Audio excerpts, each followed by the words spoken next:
Hi, my name is Kurt Newman, Managing Director of SalesConsultants. Welcome to the Online Prosperity Show. The interview will look at how I started off in the Navy and some of the obstacles and challenges, and despite that, turned around and made a great career in sales and meeting a lot of great people. Please feel free to contact me if you have any other questions. I think you'll get an awful lot of value out of this particular video.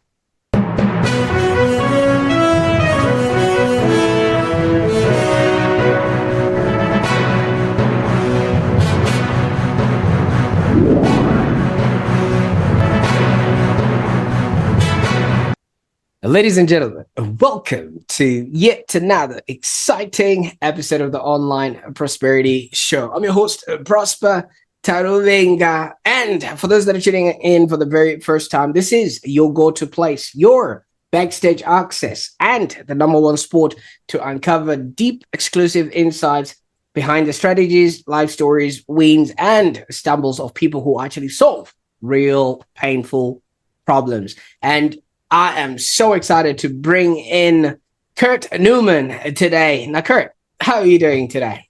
I'm doing really great, Prosper. Really great. Fantastic. I am sold on you already. I mean, you're a sales practitioner who's won major sales awards, and you've created sales records in 5 or more different industries. And I can't wait to learn from you and things of that nature.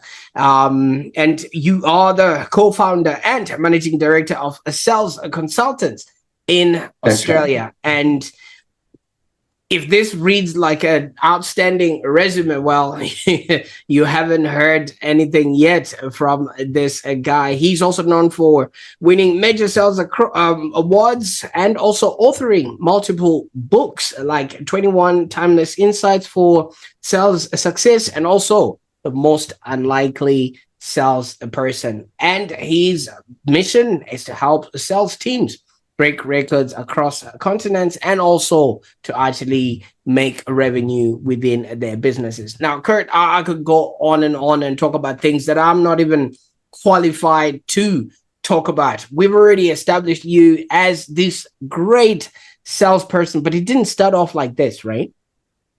No, it didn't. And by the way, thank you for those accolades.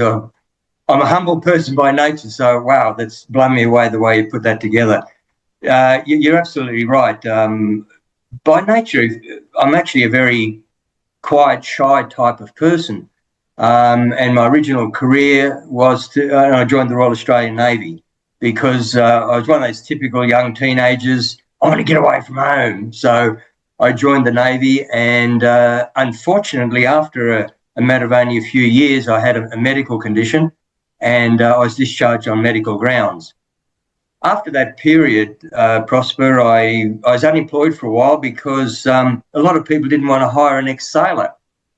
Didn't have any skills.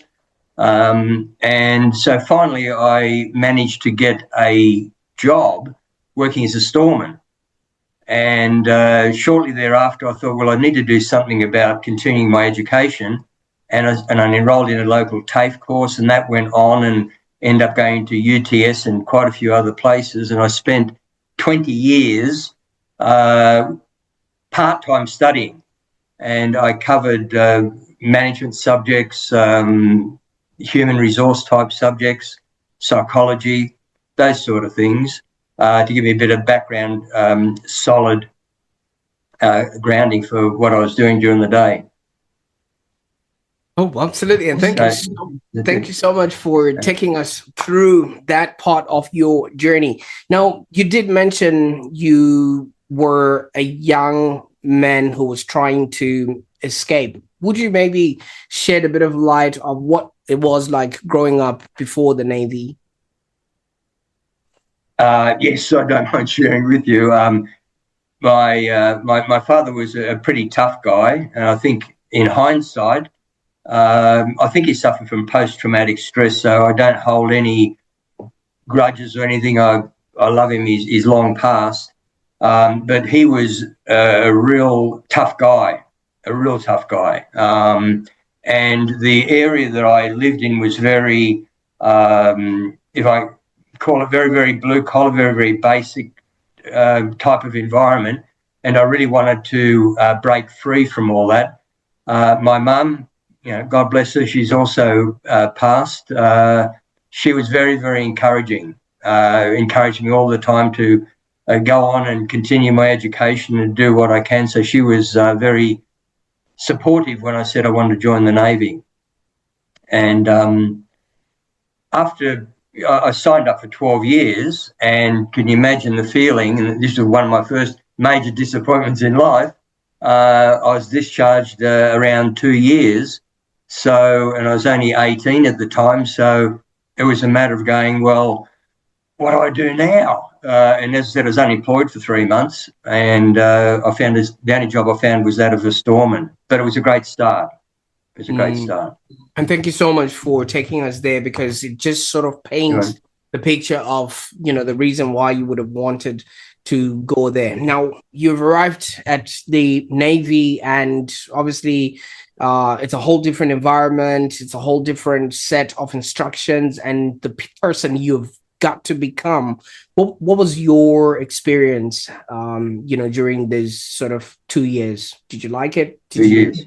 Yeah, I did. I really did like it. In fact, I was the first person to be promoted to a leading junior recruit after 6 months. Right. And I was actually I was the only person out of 83 people that I was with in that particular intake that lasted the 6 months. It was a great learning experience from the point of view of being self-disciplined, that if you say you're going to do something, that you do it. Personal and environmental hygiene was top of the list, obviously, because if you're on a destroyer with a couple of hundred people, everybody's got to be very, very clean hygienically. So it was also very, very tough, because there were people who were much older that joined many months earlier. They were much, much older. And there was a lot of bullying, which is totally unacceptable, of course, these days. It was unacceptable those days, but it still happened. So, for example, the ABC some years ago did a documentary on the naval base where I was and exposed, what was going on. So it was very, very tough. So during the daytime, you still had to study and learn. Like schoolwork, but then also there's a whole host of naval subjects, and I did very, very well. I did very well in there. So, but it's one of those first lessons in life as a teenager that when you discharge, you got your heart and soul set on it for 12 years, and after 2 years, you're told sorry, but you've got to leave on medical grounds. So that took quite a while to work through as a teenager, but I got there eventually, and just started looking forward as to the sort of things that I could do. And I thought the logical place was to go and learn and study. So this was start off at TAFE and then work my way through various educational institutions. Oh, absolutely. Now, I'm already sensing a thread of resilience in all of this, because if home was like being in the fire and being at the base was being in the pan, then there was just so much that one could actually be able to handle. But obviously you managed to sail through all of those. Maybe we'll touch up on that as we go. Now, there's one thing that I've heard, especially when people are getting into like the defense force or, things of like the Navy or something like that, you are stripped of being a civilian. Now, did that happen to you in that particular 2 years? It depends what you mean by stripped as being a civilian, but you certainly have got a very narrow space of thinking, if you like. Things that are basically done from the very, very early. You got up about 5 o'clock in the morning, and everything was structured by time. So you couldn't be late for anything, et cetera, et cetera. So because of wanting to get away from home at the time, I thought this was my one and only chance to really prove myself. So resilience, yeah, but unbelievable determination and commitment. And that's why when I was there of a weekend, a lot of sailors went out and had a good time. I did that as well, but I tempered that with studying. So, I was there reading the books and doing all that boring stuff. In fact, I was quite surprised there's a couple of other guys whom I'm still in touch with to this very, very day that studied with me because they saw the value in getting high marks and doing very well. So I was very, very determined to make a fist of it. And I really did. I did the very, very best I could. I came second in the intake in a whole range of exams. And I'm not an academic, believe you me, I'm not. But I'm prepared to work hard, stick to it. And I think anybody that does, there's a lot of people that have intentions, but they don't have the commitment behind the intention. And quite often the test is when you have obstacles and challenges. So if you ever want to go from point A to point B, and it's something you've never done before, well, you're going to have challenges. You're going to have setbacks. If you can call it, you want to label them that, okay? That's fine. I just see it as part of the journey. And if you can think ahead and say, well, these are the potential obstacles I'll have and how will I overcome them, it's fine. Most of them, by the way, don't come when you start planning and thinking ahead. Of course, I didn't know that as a teenager in the Navy. In hindsight, I do now. But it was sheer, and I felt this strong urge that I have to make a go of it no matter what. And as I said, I'm in touch still to this very, very day with a lot of the guys that I was in the Navy with. One guy was in there for 40 years all up, and he ended up becoming a captain. So there's some people that did very, very well in the intake. But they do. So they do become. A friend of mine is a captain. He's in the Navy for 43 years, and when we've had a few red wines and things, a little bit of fun, he does.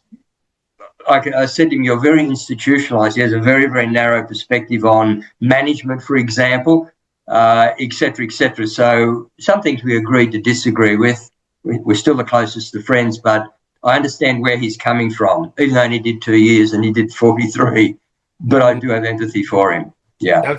Absolutely. And you actually then walked into the essence of my question, because so many people, when they do leave the army, it's very difficult for them to integrate into society, because everything else has been regimented from the get-go. Did you experience any of that while you were doing that 3-month transition? Yes, I did. I missed it terribly. Right. I missed it terribly. I lived in the south coast of New South Wales at the time. I used to hop in the car and drive to Sydney and just go where all the naval vessels were in the ship that I was on, as a form of trying to come to grips with what happened. Because, as I said, I had my heart and soul set on 12 years, and to have the rug pulled from underneath your feet, so to speak, after only 2. Look, it does take a while. I only did 2 years, but it did take me quite a while to get to adjust back into civilian life. It did, yeah, definitely. Oh, absolutely. And if I would venture say that, obviously, they do say it takes about 4 stages of grief. You would have been grieving because that 12 years was what your expectation was, but, that was cut short.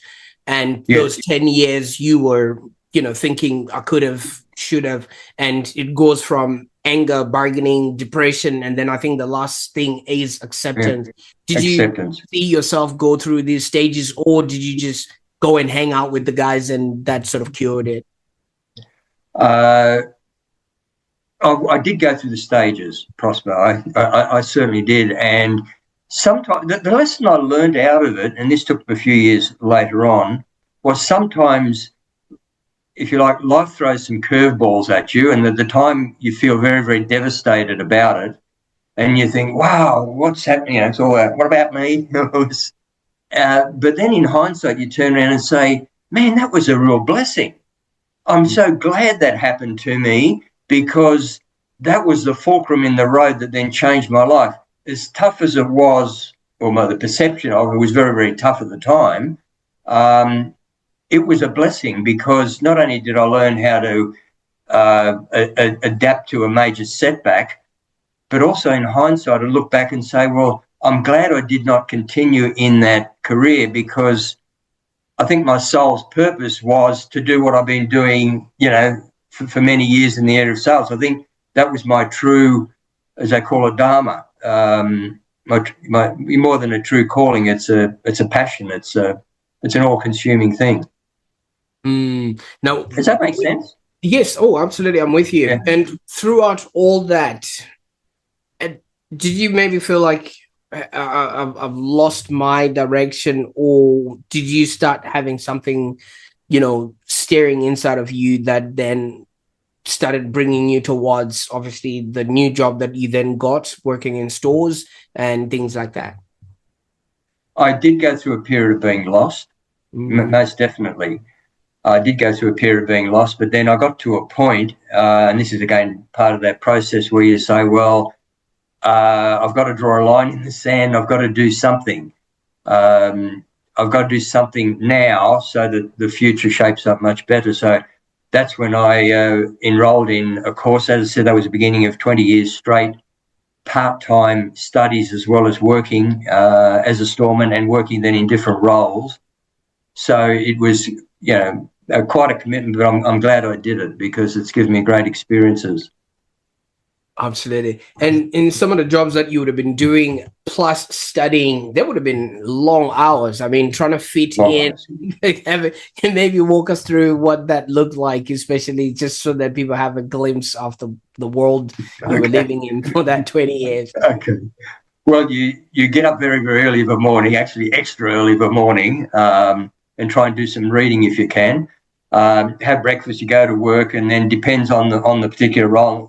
Might come home at, say, 6 p.m., 6:30, have a quick meal, a snack, and then oftentimes it is getting stuck into doing assignments.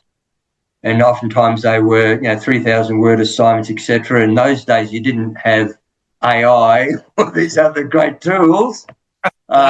So you had to buy a lot of books. You had to look at articles and read them and disseminate a lot of information from a lot of different sources, which takes a lot of time. So, and then I'd probably finish around about 10:30, sometimes 11. But also, Prosper, most of my weekends were taken up again with doing assignments or studying for exams. It was a crazy period, right? But I was very lucky. It's just all good. Please get your nails out of my eyelids, because I can feel. You sometimes go to work, and the brain and the body hasn't quite engaged, but it all worked out. Yeah, all worked out. That spells. A lot of people would have. How did you sustain that physically, emotionally, mentally? Because a lot of people would have burned out from all of that. It's a lot.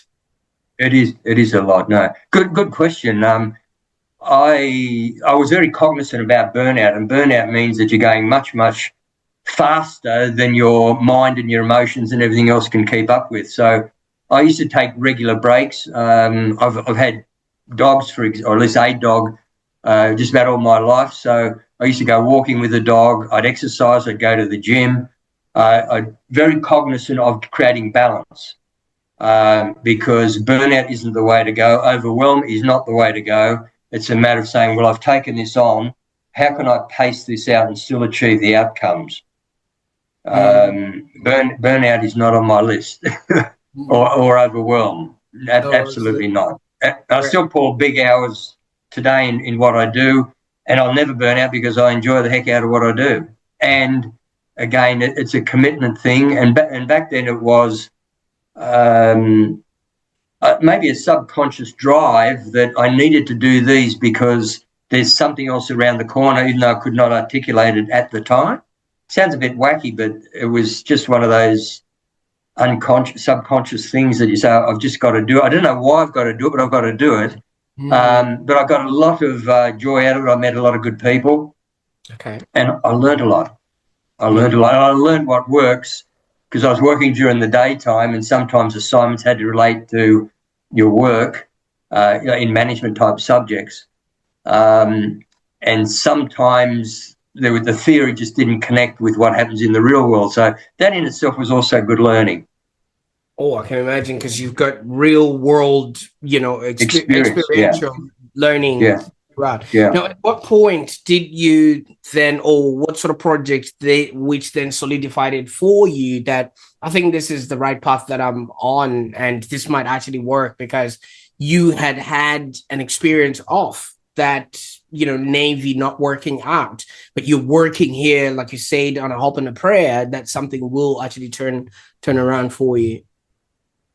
Yeah, I certainly did. I kept I changed jobs fairly regularly because I was driven to more responsibility and other experiences. So I was only a storeman for about 4 or 5 months, and then from there I went into counter sales, working like in a retail type environment, and then worked my way through. And I got to a point in one company where there was no more opportunity for growth. So therefore I left and I went and worked with one of the competitors. And then I thought, well, this industry, there's a limitation in terms of growth and what I can do. So then I went and worked in another industry. In fact, I worked in something like about 15 different industries before I became a consultant. And most of those were in sales roles, because I wanted to experience different types of selling environments, different personalities, different cultures, etc.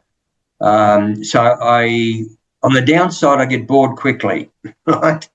So you can't be driven and not be bored. I mean, you're trying to push the envelope. But these days, and for many, many years now, I temper that. And I've developed a lot of patience, patience of self and patience of other people when they don't operate fast enough. Oh, that was in my opinion. That's the old military thing. You said you're going to phone back. Why didn't you phone back? You don't say that, of course. Now I understand why we can have this conversation, because you just, being lenient to me, while asking you all these questions for the online. I'm happy to be, and happy to answer any question you might have. All good. Absolutely. Thank you so much. Now, you chose to then go on and establish SalesConsultants, and that was the year 2000, right? Obviously, for those that are not sure, that was the year where it was the whole Y2K thing going on. Yes. There was a lot of fear. Yes. I actually had another business that started in 1990 called the Australian Training Company. Very briefly, Prosper, the organisation did research. It was all tailored work, but we covered the whole spectrum from management and leadership training, teamwork. In fact, we were one of the first companies in Australia to do experiential training, and I developed a very great working relationship and friendship with some ex-Army SAS guys and straight Army guys. And so the client would want everybody to work as a team. We go to the Blue Mountains in New South Wales. I designed the whole program in terms of what we need to achieve based on the client's objectives. And these guys would design the outdoor challenges, if you like, to fit in and complement what we needed to learn in the classroom. So it was a whole program, but divided between structured competency-based training that I did, and then the outdoors. But I was involved in the outdoors just like the client participants were. So, for example, I'm not a fancier of heights, but we had to do things like abseiling and all sorts of whitewater rafting, where I jumped off a cliff that was 60 feet high straight into rapids.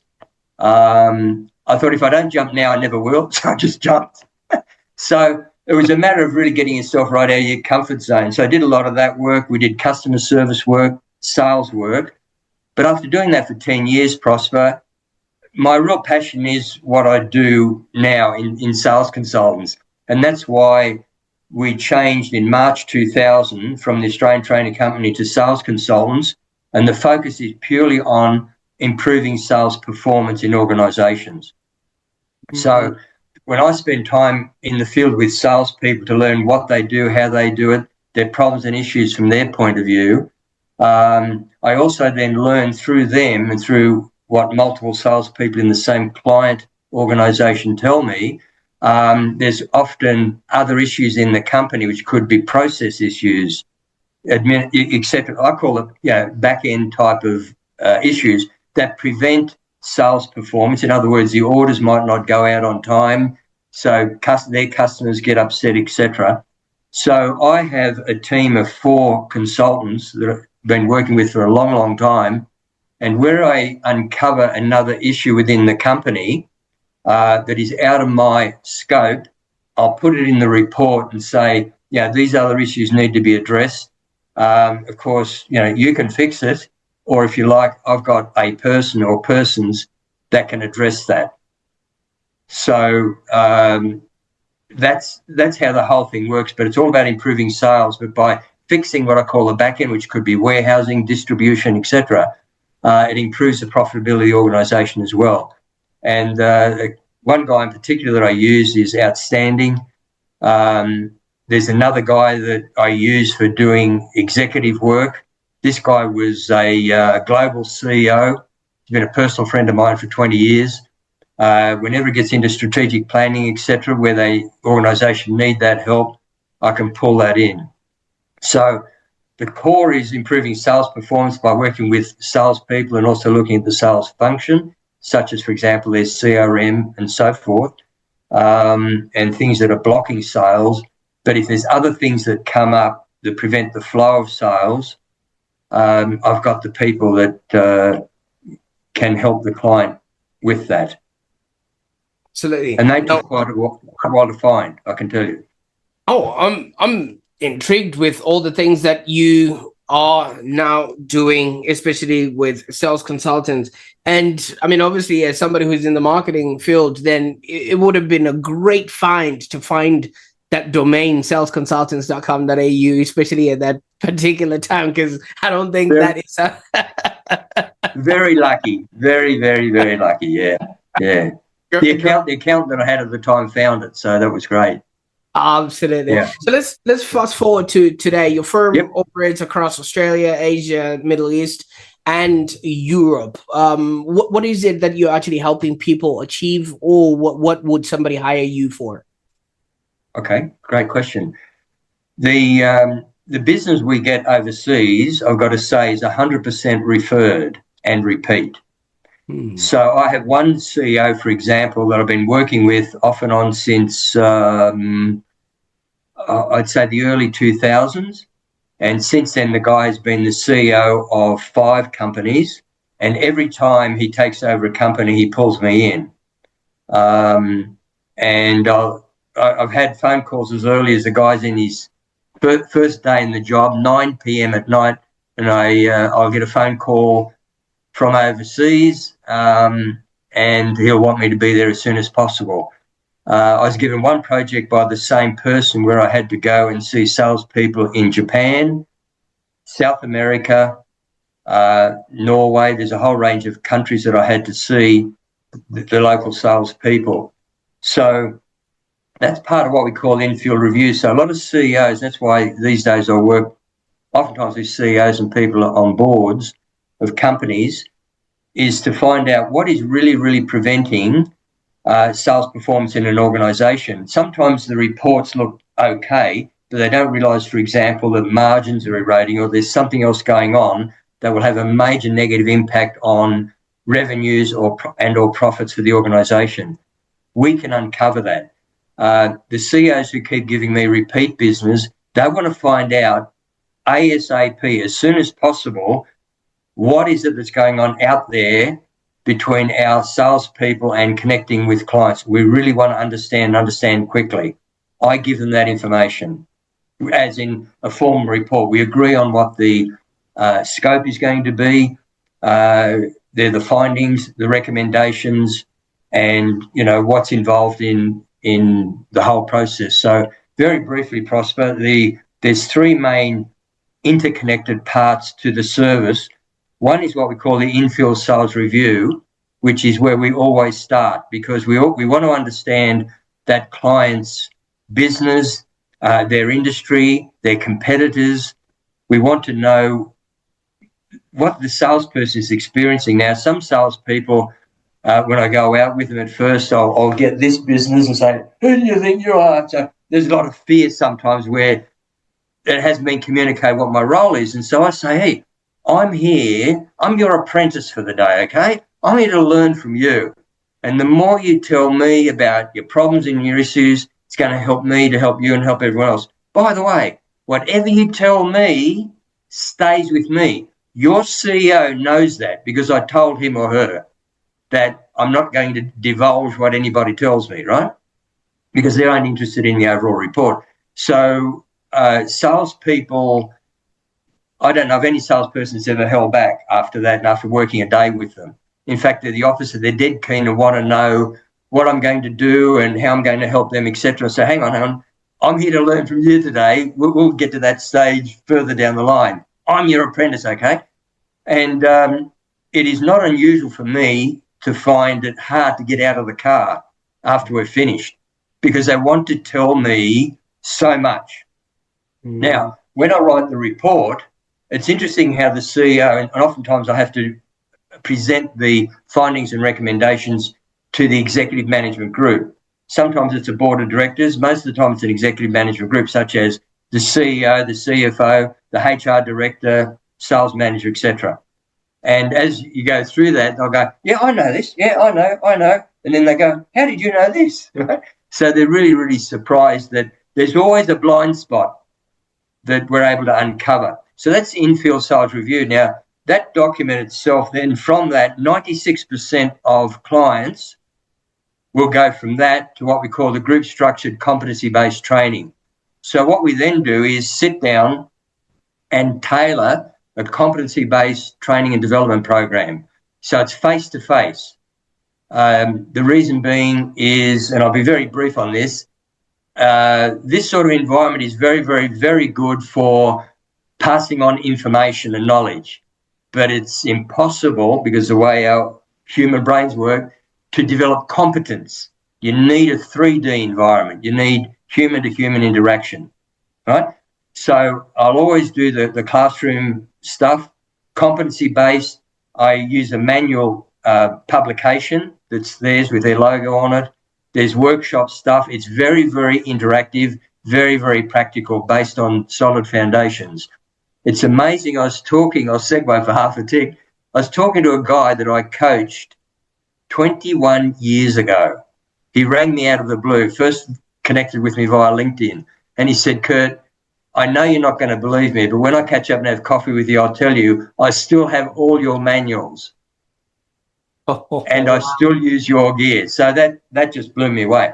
So it's infield sales review to find out what is, etc. Then there's the group structured competency-based training, which is generally two very, very intensive days. And 2 days with me is probably closer to 3 with anyone else. Very intensive. And people say, wow, I'm so pumped, but boy, am I exhausted, right? But they really, really enjoy it. And then the third area, which is generally Prosper about a month later, I do what's called infield sales coaching. And that's when I spend time with them one-on-one, working with them on business development and or account management calls. And so what I look for is what they're applying based on what they've learned in the course. So I develop the sales process. I develop all the skills with examples. Now, we are, again, one of the first companies in the world to develop 6 sales competence levels. Level 1, a beginner. Level 6, the professional. The mean, by the way, is 3. Just under 3. So I can put a number on any salesperson within about 3 to 4 appointments. So it's not a matter of just saying you're a 3 and that's it, right? It's a matter of finding out, like a forklift, right? Where are they? Where's where do I start? So if someone's a 3, for example, I'll work with them to try and get them up to a 6. But the mean across all industries we've worked in many, is 3. So if I can get a client's sales team to a 4, they will automatically have a strategic advantage over their competitors. And by the way, I do not, once I work with one company in one particular industry, I do not work with their competitors, because to me, morally, that just doesn't connect with me. And I get a real buzz out of hearing what salespeople are doing in terms of getting on with things, accounts that they thought they'd never, ever get that they finally broke through. And sometimes I'll get a phone call and it gets to a point where you're saying, well, is there anything you want to ask me? Or, no, I just want to talk to you. I'm having, this sort of a day and I just want to have a chat. Okay, fine. Or they want to catch up for a coffee. So it's a wonderful, if you like, work environment. Yeah. It's a wonderful work environment. But once we start working with a company, as I said, we've got CEOs that will only use sales consultants because, as I said to one guy, you've been using sales consultants for a while. Why sales consultants with other consulting firms around? And he said to me, he was upfront. He said, look, apart from the friendship we've developed over the years and the trust, he said, you have the courage to tell me and put in writing how you honestly see things. He said, I've dealt with other consultants in the past who have mirrored what they think I want to hear or think what I should write.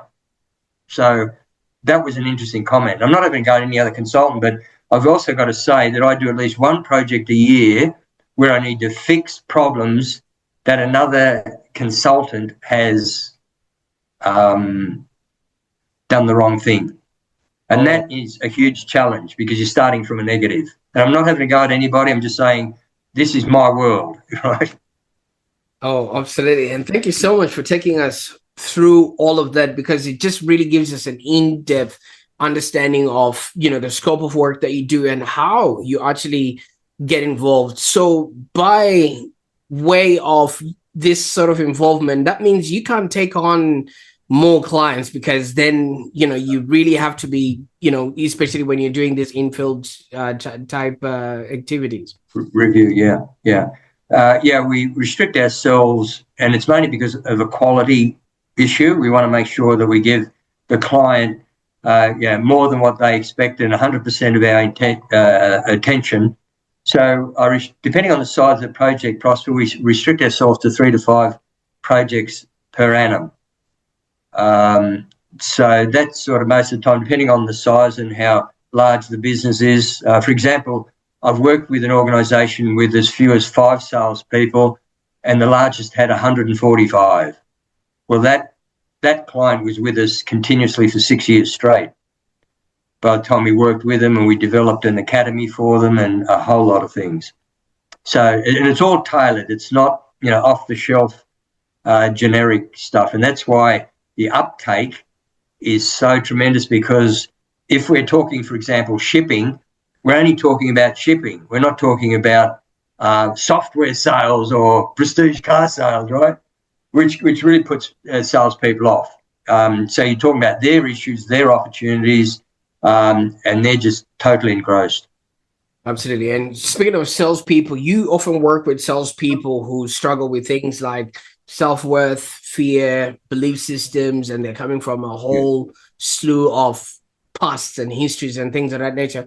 Walk us through how you actually maybe help them break that pattern for them, like you say, to go from a 3 to like a 4 or 5 or a 6, Oh, yeah. I'm finding I'm doing a lot. There's actually 3 areas that I work in, if I call them silos.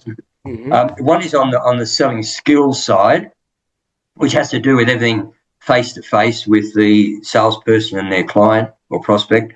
The second area has to do with strategy. This broadly is involved in what I call complex selling, where the salesperson has long selling cycles, needs to address a management committee or a board of directors, etc. So there's a lot of players involved within the organisation. And the third area has to do with resilience and confidence. I'll give you an example. In fact, I've got one coming up very, very soon, but one that comes to mind, the CEO, who's also the managing director of the company, had the problem with the salesperson who was fearful of what he called cold calling. His first name was Chris, and so I sat down, had a coffee with him, and we had a chat. And the guy had great product knowledge, great industry knowledge, but he did suffer from low self-worth. So we talked about that, and I said, what is the greatest thing that you're fearful of when you walk in and off the street and go and see a particular maintenance engineer? And he said, the fear of rejection. And I said, okay, well, thanks for being so upfront. If I could show you how straightforward this is, if you and I work together today, would that be okay? Okay. We were in a suburb called North Ryde in Sydney, and they're very long streets, if anybody knows the area, the commercial area. We started at one end, and I said, now, you just relax, you watch what I say and do, and we'll do this for as long as it takes. So I went in the first place, and I went through a process with the receptionist to get the name of the maintenance engineer, etc. As it turned out, a lot of maintenance engineers were contractors. So I got all their details. So it was what I said and how I said it. And after having done 6 in a row, I said, would you like to try the next one? This guy was so fearful. He said, oh, no. I want to listen to more of what you're doing. We had a coffee break at 9:30 because we started at 8.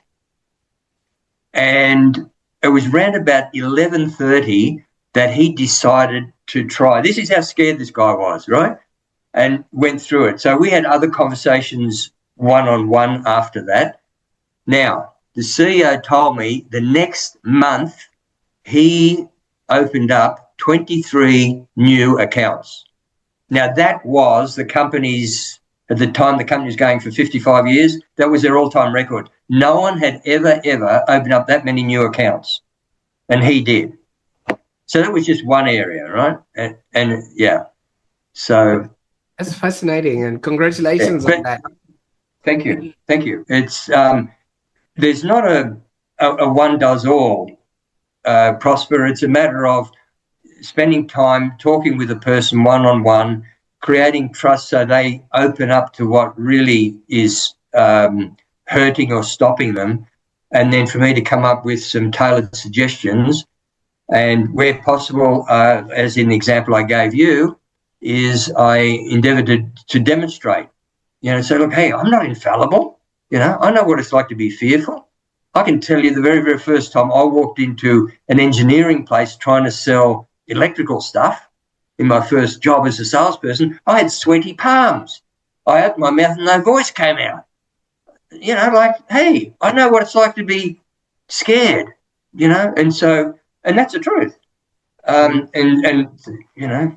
In one particular case, I went from first day I walked into 20 places, sold nothing, and I got to a point where every second place I walked into off the street, they bought something. And it was very, very expensive chemicals, by the way, very expensive. So, again, I really empathise, for people. And part of that journey I also outline in my second book, The Most Unlikely Salesperson. And the title is very apt. Very apt. Absolutely. And thank you so much, Kurt. Now, I don't know if you realize this, but it is an actual principle of influence that if you actually lead by example or lead by doing, the person that's looking and mimicking will have a frame of reference for them to actually, go ahead and work towards that. Now, if you're going to be involved with these people, are there any patterns in your life, perhaps the discipline of the army, adapting under pressure? I've heard people in the Navy, you have to swim lengths and endurance, all of that stuff, having to push your own boundaries that you are now just either mimicking or just passing on to your clients, whether intentionally or subconsciously, in a way that they are actually now looking at you, like you said, they just ring you up and say, Kurt, I just thought I'd talk to someone because they can't relate to the world now as they know it. Yeah.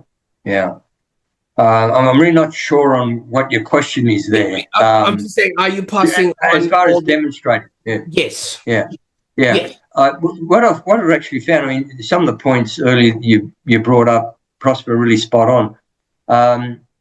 I've discovered that when you're in going out with salespeople on sales calls on the coaching side of it, and you demonstrate a particular skill, they are then totally, if you like, sold on the idea that this really does work. The amount of times I've been told by quite often very like salespeople, sometimes in their 50s and 60s, saying, well, I learnt that in the classroom and you even covered something very similar in the classroom. And I thought, yeah, works in the classroom, but in the real world, no, it doesn't, right? The amount of times they've mentioned that, but when they see you demonstrating a skill and the response from that prospective client or client, when they walk out, it's like they're walking on air. And the comment I get also, Kurt, next call, I'm doing this, okay? I'm doing it.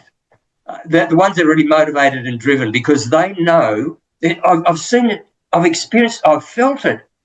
I've seen the look on the client's face. I saw how the words that Kurt was telling us in the classroom, he's used the same words here.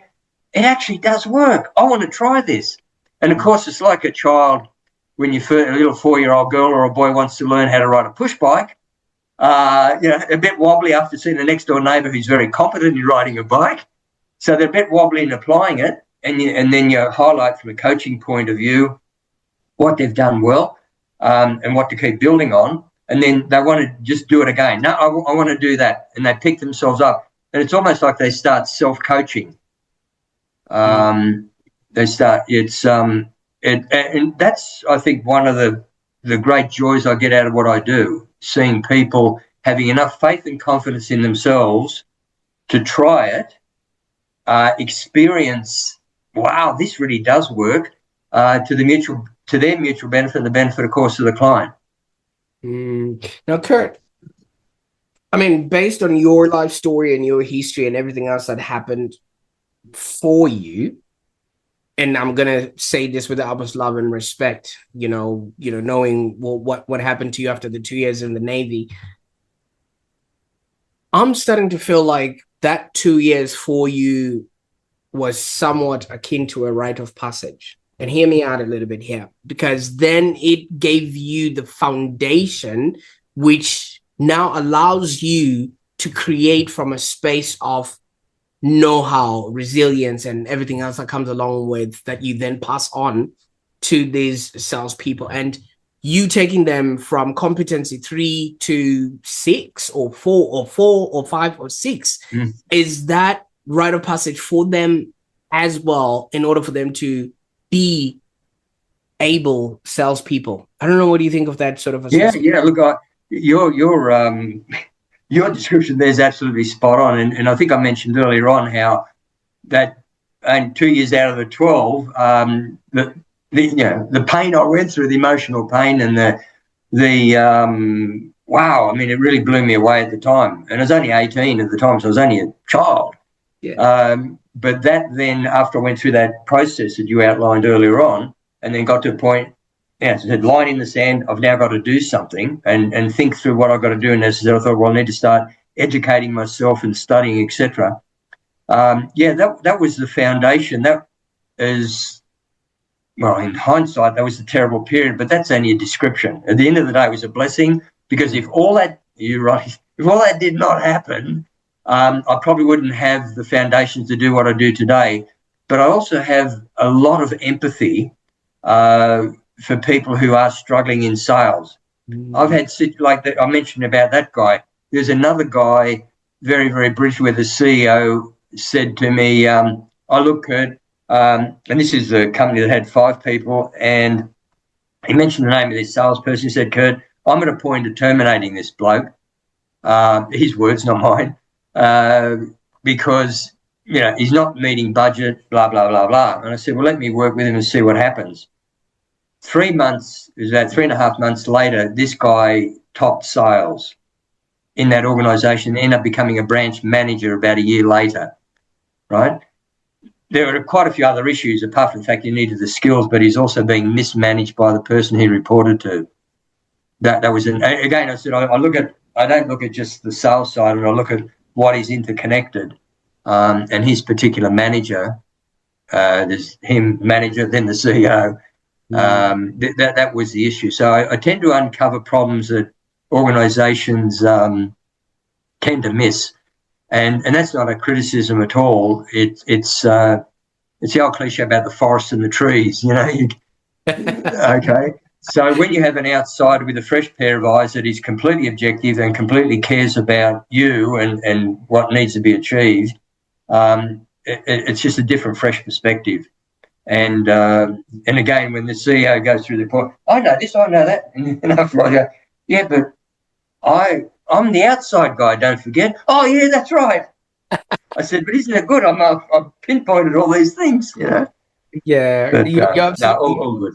You're absolutely right, Kurt, because fish don't see the water that they swim in, and neither can we see the air that we actually breathe. Now, obviously, the people that are listening and watching to this, many of them are either salespeople, entrepreneurs, coaches, consultants, or it's just people that are trying to break into the high performance, arena of, obviously, if you're in business, you got to sell something. Nothing happens until a sale happens. So do you have maybe one shift mindset or action that they can take, especially just this week, so they can move from where they are to where they really want to be, something that is practical that they can use immediately to improve, their revenues?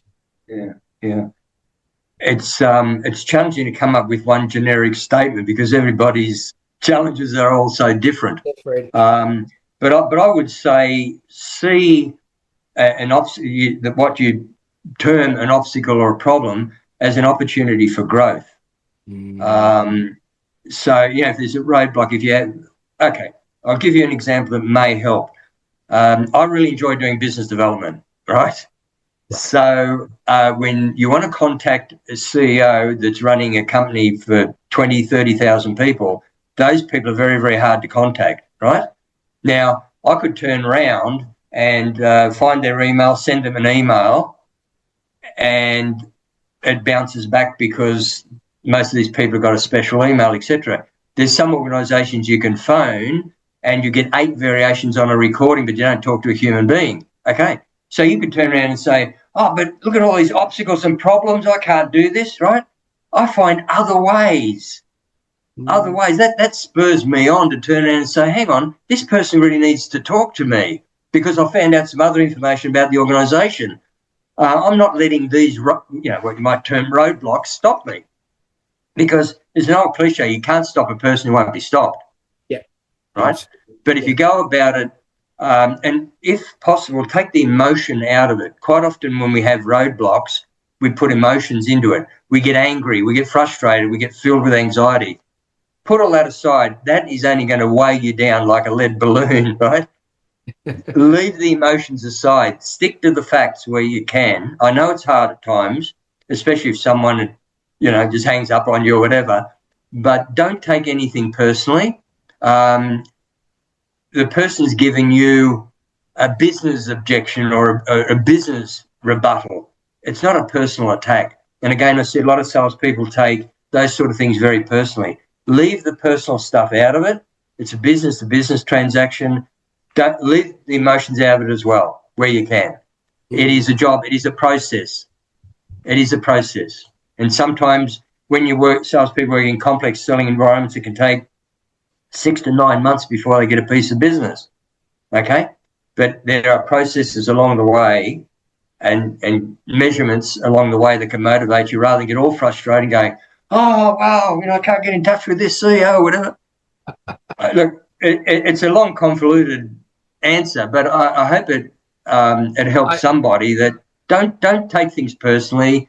If you've got an obstacle, you have created the obstacle, okay? Can we do it this way? You have created the obstacle. Yeah. So, and you put that name on it, it's an obstacle, and go, now what can I do to overcome this? This is the first roadblock. Okay, it's only the first. Yeah. What else can I do? Oh, I've said it. and do that. If that doesn't work, well, what else could I do? You may need to try 4 or 5 different things. That's okay. You'll get there eventually. You can't stop a person who won't be stopped. I like that. Never. I like that advice a lot, because so many people, the first hurdle, oh, curly into fetal position. No, that's not going to happen. And especially, let's just say, for instance, we've been talking for close to an hour now, Kurt. And if somebody's trying to get a hold of you or ring you and your phone is just ringing and you're not answering, that's not because you're ignoring them or anything. You're actually engaged in something right now which is taking up your attention, which minimizes the attention that is required off of that person on the call. So if the person on the call wanted to sell you something, they might actually go back home to their kids, their family, their wife, and everything, their dog, their cat, and say, oh, I'm worthless, I can't even get a hold of people because people are busy. Yeah, no, they are. That's very, very true, Prosper. They're more busy than ever. And you brought up another point about coming home. And I say you come home with all that baggage. Yeah. When you walk in that door at home, leave the bag outside, close the door. It's your family. It's your time, Again, oftentimes we put so much emotional baggage onto something that's happened that is unnecessary. It makes whatever the obstacle, as you see as an obstacle, it just makes it so much heavier. Winning those awards that you mentioned earlier on, very briefly, the amount of times I was told it can't be done was staggering. I was working in the industrial chemical field where I won 3 major awards, and I was the youngest person in the world at the time to do it. But the general manager, I tried to win the first award twice and failed. I went board detail, but I just didn't get there. Then I walked into his office, and this was in the end of May. And I said, I'm going to win every single sales award during June, July, and August. This guy gave me, the GM of the company, every single negative as to why I could not achieve it. He said, it's the end of the financial year, people don't buy. And then there is there's some other state government, and then he gave me all these reasons, and then I said, tongue in cheek, if I don't achieve it, I'm leaving, right? And I did win every award, and I didn't work for the last half day. I spent time on the beach, I rewarded myself, and I won every single award, and that was with a lot of the awards. It was, you can't do it, it's impossible. One bloke said, we've enrolled 29 children. That's a record for 10 years. Nobody does more. It took me 8 months, but I enrolled 38 children in this program, right? But then, interesting, Prosper, this opened up everybody else's mind in the sales team, and then someone outdid me, and they enrolled 42 children, would you believe, a week after it was announced. So, but everybody believed this one person, 29 children, 10 years, that's it. Nobody can beat it. Oh, absolutely. You've heard the story again, don't believe what you're told is probably another lesson. That's another Learn lesson. for yourself. What you did there was you've heard of Roger Bannister, right? The guy who wrote the 4-minute mile and things like that. Yeah, absolutely. Yeah. Now, Kurt, I mean, yep. So as you can imagine, there's a lot that we can go through and tangle. But where can people go to, either on the internet, or where can they get your books so that they can start this journey and just figure out if working with you is the next possible option? Sure. They can either go on the website, which is www.salesconsultants.com.au, or if they want to contact me directly, if they want to buy 21 Timeless Insights or the other one, by the way, available in e-version as well, or they just want to talk and ask me some things, why not just send me an email? And my email address is Kurt, Kurt, at SalesConsultants, one word, .com.au. And just put your name on the subject line, Prosper, and I'll respond to it really quickly. Absolutely. And thank you so much for opening us up to that. Now, Kurt, I mean, your life story and your experience have so much value for anyone who's watching this or listening to this. But maybe in your own sort of words, what sort of legacy do you want to leave in sales or in people or in leadership? What do you want people to then say, here is the man who got the domain name SalesConsultants.com. It's a good thing we can now have it. Great question. When I started on the journey, my life goal in terms of my professional life is I would like the average person that knows nothing about sales to see salespeople as being professionals, just like a lawyer, like an accountant, like anybody else, that they are professionals. And when you look at what the skill set involved, the knowledge, for example, and by the way, there are many, many degree courses in sales. I believe last time I looked, there's something like 35 in America. So sales is a profession in the true sense of the word. You need to learn a lot about psychology. You need to know how businesses operate. You need to know about human behavior. You need to know about, there's so much you really need to know over time. You need to know how to handle resilience, how to handle rejection, and therefore be resilient. There's a lot of personal traits that you need. There's quite a package of skills and ability needed, and it does take years to become a level 6. It does take that long. So my life goal really is for people to see salespeople as being professionals in the true sense of the word. Oh, absolutely. Yeah, anyway, I'll leave it at that. I was going to say something else, but I better not. Okay. But Kurt, I really... Provided you cut it out, I'll tell you something, all right? Agree? Yes. You froze? Yeah, okay. I thought you froze on me. And it's along the lines of what I've been talking about. Many years ago, I went out with this lovely lady, and we went out, I think it was around about the 4 to 6 week mark, and we're sitting there in a cafe having coffee and a donut, and she said to me, by the way, Kurt, I never asked, what do you do for a living? And I said, I'm a salesperson. You know what she said? If I would have known that, I would never have gone out with you. Right? And then I said, okay, now that you do know me, what is the difference? And she said, well, there is none. But I give you that personal example because people have this perception that salespeople, I don't know, are con merchants, they're dishonest, etc. You cannot sustain long-term relationships with people unless you have their best interest at heart. When you have their best interest at heart, guess what? It's a boomerang. Comes straight back to you. I mean, I've got relationships going back to the 90s. And you only do that because you generally love each other, so to speak. You know, you care for them like you care for a brother or a sister. And I mean that in the true sense of the word. Yeah. Because people buy from those they know, like, and trust. And when that know, exactly, like, and trust happens, then, you know, they don't want to have to learn that with somebody else again. So you would have actually want them in that. But Kurt, I think if we keep going, you're going to have to send me an invoice because this is gold. Anytime, Prosper. Feel free. If there's anything more specific, happy to, if there's anything I can be of value to your listeners, happy to do so.